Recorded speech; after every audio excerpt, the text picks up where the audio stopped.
Shalom, shalom. This week's Parsha is Mikeitz, and I want to look a little bit about Yosef and his naming of his children. Okay, he's in Egypt already.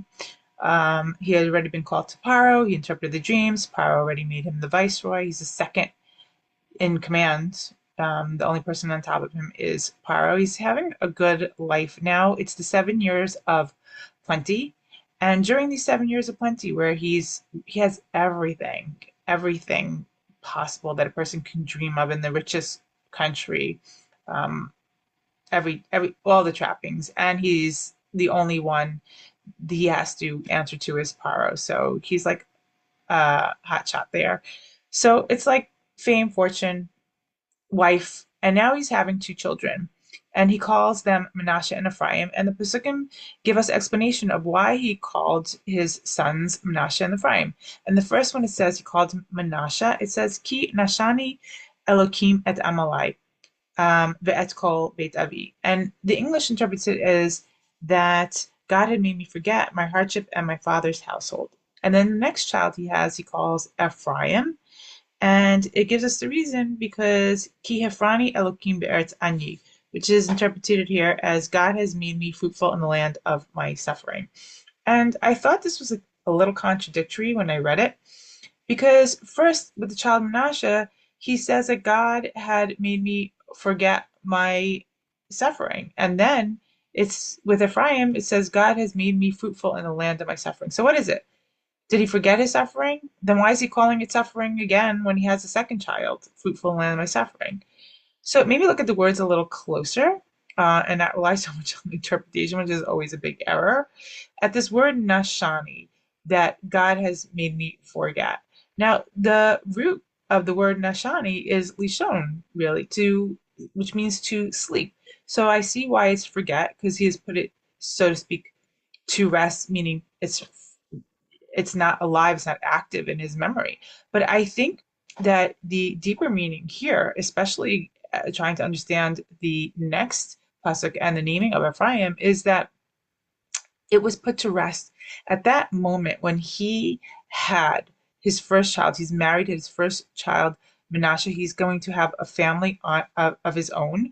Was a little bit of nechama, a little bit of a reprieve, a little bit of hope for him, because what he wanted so desperately was to be one of his brothers, to be with his family. That was his dream. And so he was constantly in that suffering of not having family.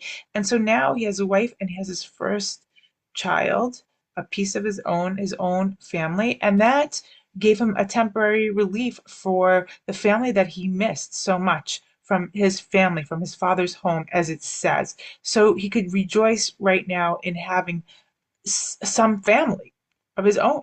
And so it was put for rest for a short while. But I think that when it goes on to tell us in the name of Ephraim, the next child, to remind us that God had made him fruitful in the land of his suffering.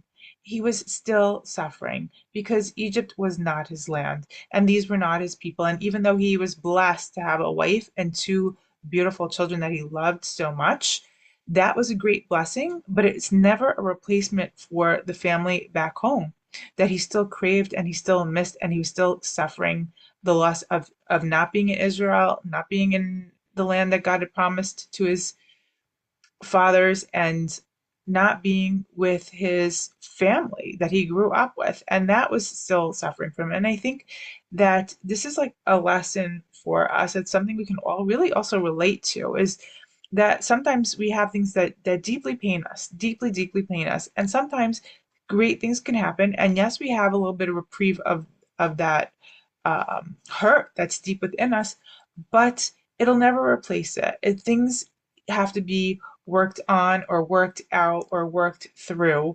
And there'll always be a void, there'll always be a hole, there'll always be something that's missing when people that were in your life that you love so much are not there anymore.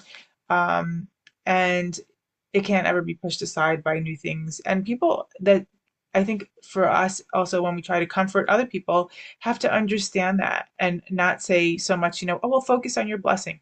Yes, there is blessing and we should be grateful for blessing, but to let people grieve, to give them the space and to fill that void, to feel that void with them, for them, and understand that that can never be replaced from something else. I think this is God's wisdom in this week's Parsha. And I hope we should never know from any more pain and suffering. There's a lot now of loss that we suffered with the Bondi shooting and with October 7th and with a lot of killing around the world. And there are massive voids that we have now. And it's something that can never be filled.